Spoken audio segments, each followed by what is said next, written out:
Hi everybody, it's King Kira. King Kira, ting! And in today's video, I will be reading a couple of my poems from my book that I've been writing. But first, I'll show a quick clip from George Floyd Square back in 2020. I feel good. I'm glad we went. But part of me is sad too. A deep sadness still. Elaborate on that. Well, I think that there's a long way to go for people in this society to really change how they think about and how they treat Black people. So I feel sad about the fact that there's been so many murders and so many that have gone unpunished and so many victims that have been blamed. And, you know, that sadness is something that kind of lingers in my heart. I am deeply saddened and in a sense relieved by this experience because I know that there will be a bigger chance that people can get justice because I know the whole world can come together for this cause. All right, King Kira out. And it's called The Dream Still Coming True. Sorrow engulfs my friends and family. Sorrow attacks many. Death has taken a few. They say the dream's still alive. I say the dream's still coming true. MLK, say it loud. I am Black and I am proud. Diversity around every corner. Black, white, every color. We may have changed the look of things, but we haven't changed their minds. N-word, C-word, cracker, these racial slurs are being spit out faster than ever. Racist people are getting more clever, trying to bring us down. They know it brings us pain. They still choose to let it bruise our souls. Words hurt more than rocks. Those bruises heal quickly. These bruises take therapy, support, and apologies, and they still never fully heal. We are judged by what we wear and look like. No one cares what you actually say. We hide behind our phones. I say hi, they look the other way. Not only is chivalry gone, but manners are too. People don't know how to act. Parents use physical and verbal abuse to discipline, always breathing down your neck. Friends insult each other and they call it a joke. So much toxicity, it makes me choke. And this is just 16 years of knowledge in my brain. Most people don't see it. Some people do. They say the dream's still alive. I say the dream's still coming true.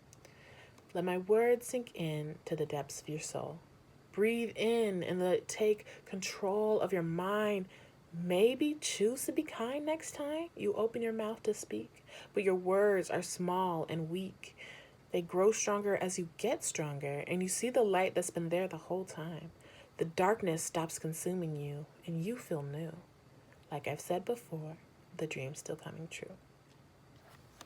So, I originally wrote that right after George Floyd was murdered back in 2020. And man, that was really hard.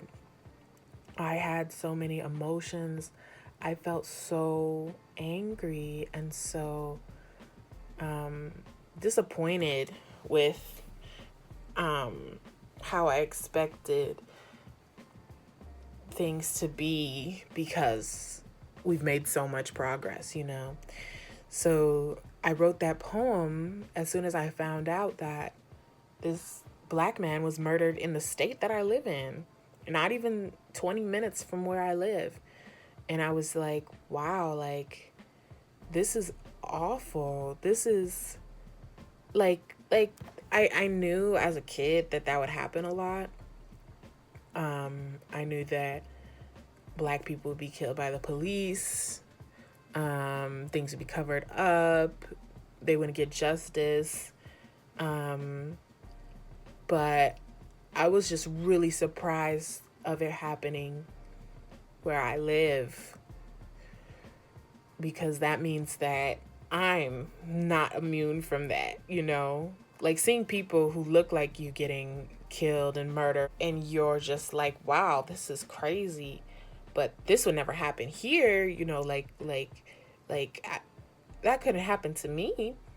But I think when George Floyd was murdered, it really awakened something in me that I was stunned, I was shocked, I was upset, I was really, really hurt by what had happened because I never had expected that to happen so near to me, you know?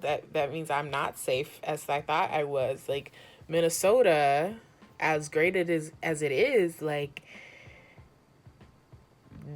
we have lots of problems too. Like, I get more racially profiled here than other states that I've been to.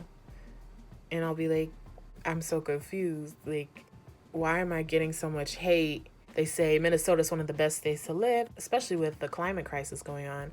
But then when you flip it and say, what's the best state to live for Black people, Minnesota ends up being on the lower end of the list, actually. Minnesota being ranked the second worst state in the U.S. for racial inequality, and the Twin Cities being ranked the fourth worst place in the U.S. for Black Americans due to racial disparities in income, education, health, incarceration, and white-Black financial gaps. The study that was done in 2014 to deem Minnesota being the second worst state for African Americans utilized different measures to determine livability. Among the metrics that helped to rank Minnesota the second worst state for African Americans were its low Black home ownership rate, high incarceration rate, high unemployment, and low median household income. The report revealed that the median household income for African American families is less than half of that of whites and well below the national average. Black Minnesotans were also nearly 5 times less likely to have health insurance than their white counterparts and more than 3 times less likely to own their own homes.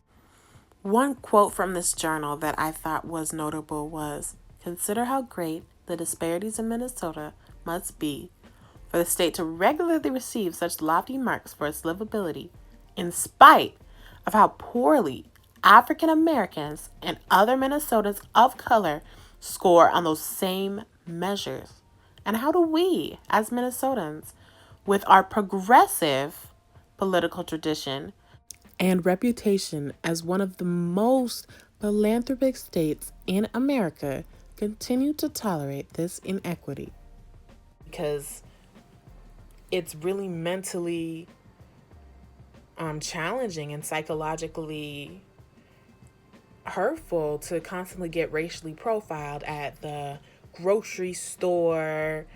I'm not, like, I can't get a job, or someone will get the same job but has less experience than me, or is brand new to working at all, but they'll get the job because they're white. And I'm just like, you couldn't have even called, you know what I mean? Like, that's just rude. Like, I'll see somebody there, I'll be like, oh, when did you start working? Oh, a week ago. When I've been applying since a month ago, and I kept walking in and asking them, and I was just like, okay. Because I didn't realize how often that people will deny you because you're Black, because I didn't really think of it as a factor, because you're supposed to get a job regardless of your race or whatever. Like, it's just based on your experience or other stuff, but there's bias everywhere. And it's so naive for me to think that that wouldn't affect me, you know? But yeah. Anyways, that's all. Thank you for listening.